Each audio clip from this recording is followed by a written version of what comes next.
What's up, guys? Yegi here. Mic check 1, 2. Feeling super silly right now, but I'm excited to do another solo episode for you guys. Today is all about me just telling you guys what's going on, and I'm hoping it's gonna help you with your current journey with your business or your personal journey to success. Hey beauty lovers and fellow entrepreneurs, I'm Yegi, the owner and founder of Yegi Beauty. Within 5 years of being my own boss, I was able to grow Yegi Beauty into a multi-million-dollar company. This podcast is where I share what it takes to be a successful entrepreneur in the beauty industry. Here's the breakdown. With Yegi Beauty, we hired a new employee and I'm super excited to have her.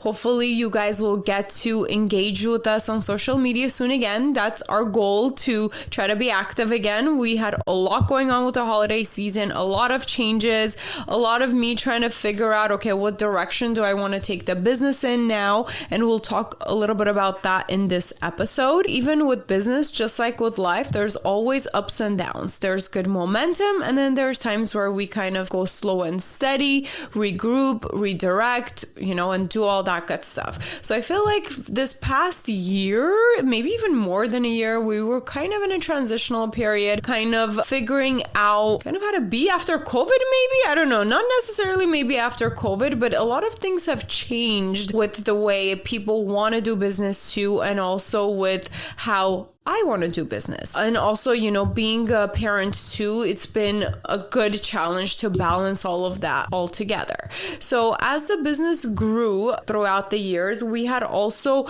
added a lot of different parts to it, like an ambassador program, different types of partnerships, and a lot to manage. Lately, as we were down an employee, we kind of dropped the ball on some of the things because we were short-staffed. But then it also got me thinking, okay, what can I do to kind of simplify my business model?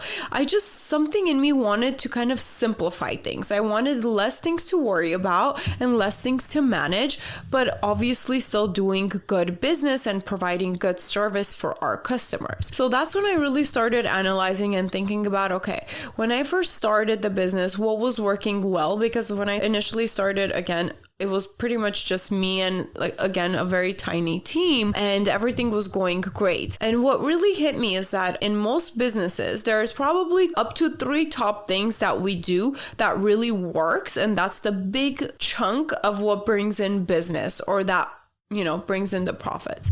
So I started thinking, okay, what can I cut out, or what can I simplify in order to kind of enjoy our day-to-day too within the office without me stressing about having to maybe add employees. Because right now, like I said, I just feel like having things not slow, but simple and steady and kind of fun. That's the stage I'm at, okay? But of course, I don't want that to affect business. I still want the business to grow.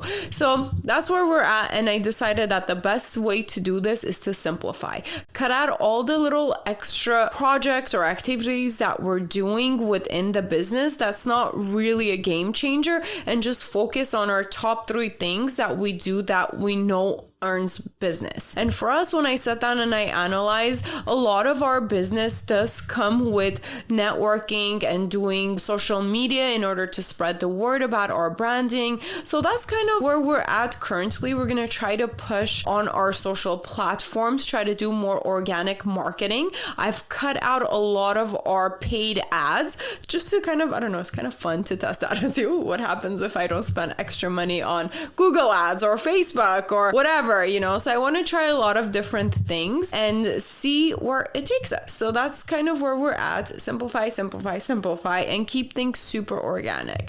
So then that brought me kind of to our ambassador program. Honestly, we've been having it go strong and then kind of dropping the ball on it, depending on how many teammates we have to really help manage the program. And again, since we were kind of short-staffed, we let the ball drop on this program, and it almost kind of started feeling like dreadful for me, honestly, and it wasn't fun anymore. So that's when I was like, okay, something's not working with it. Either we need to make changes to this program, really have one person who's really going to manage it or fully get rid of it. So what's the best option? So thinking, talking about it with the team, we came to the conclusion that it's probably best for us to let go of that program right now. And the reason for that is because it's not working, right? Something about it is not working. So sometimes it's better to let go of a certain, I'll call it a project or whatever it is in our life, compared to almost like beating a dead horse. Is that the saying? I think that's the saying, right?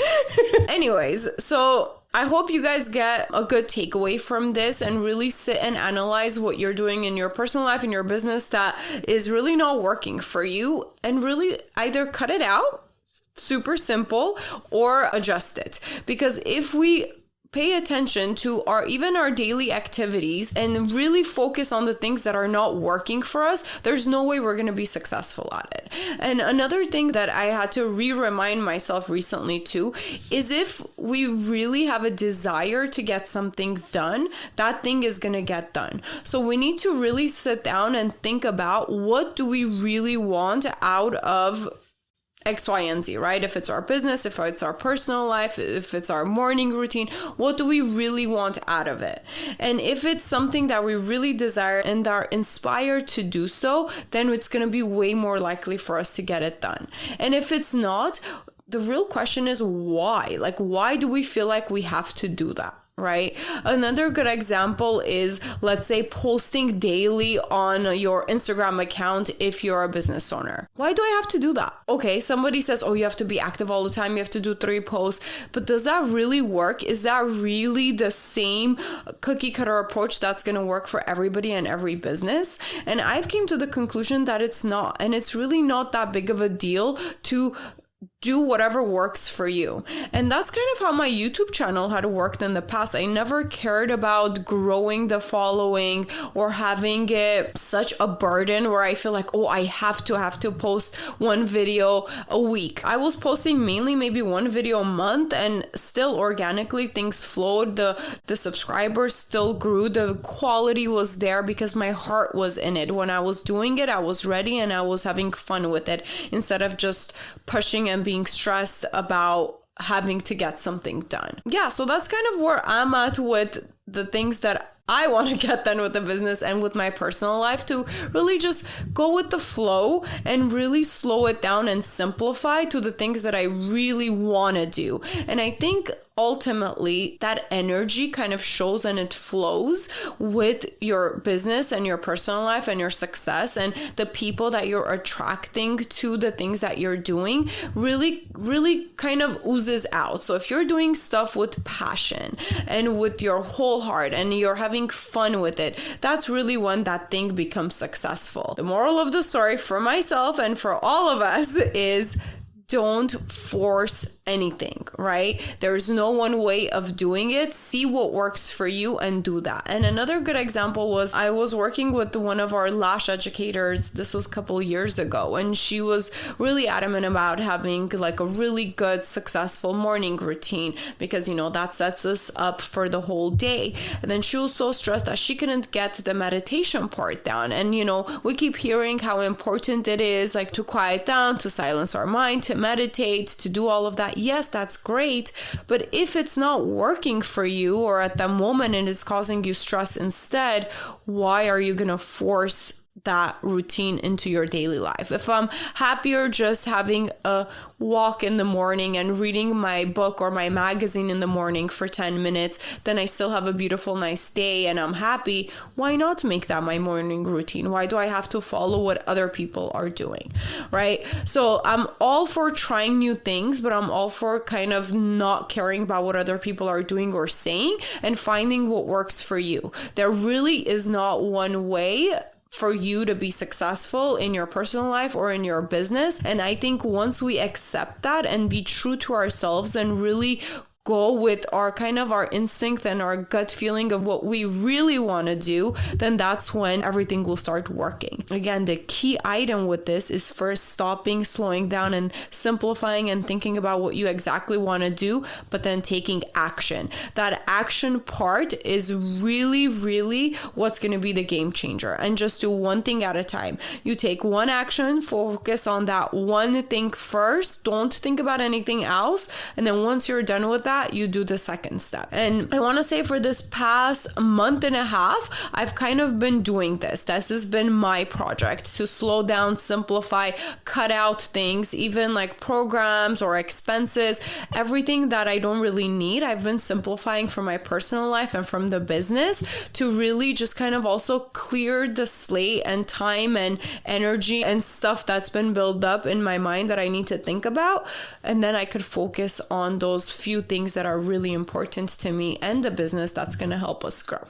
So that's kind of where we're at. We're going to put that to the test. I'm pretty much done with the simplifying stage. Now we're going to start taking action on my top 3 items. Being active on social media again and really connecting with our audience, because it's been, I feel like, a good minute since we've really done that. We were focusing on other aspects like starting our salon services again, growing the team, and figuring out the new business model for 2023. And personally, how I've simplified, I just really kind of cut out everything of what I really want to accomplish, as in like a perfect day, perfect routine. And I've just focused on the main thing right now for me to figure out, which is like a good nighttime sleep schedule with my kids. I've still been struggling with that, but now I decided that that's going to be my main focus. When I'm focusing on too many different things at the same time, nothing's getting solved. So I need to put all my energy into that one thing, figure it out, and then move on to the next. That's where we're at. Until next time, I will update you guys. I hope this has been helpful,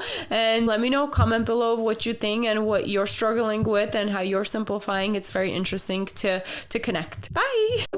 Thank you for listening. Please rate and review this podcast. Follow and engage with us on social media under the Yegi Project.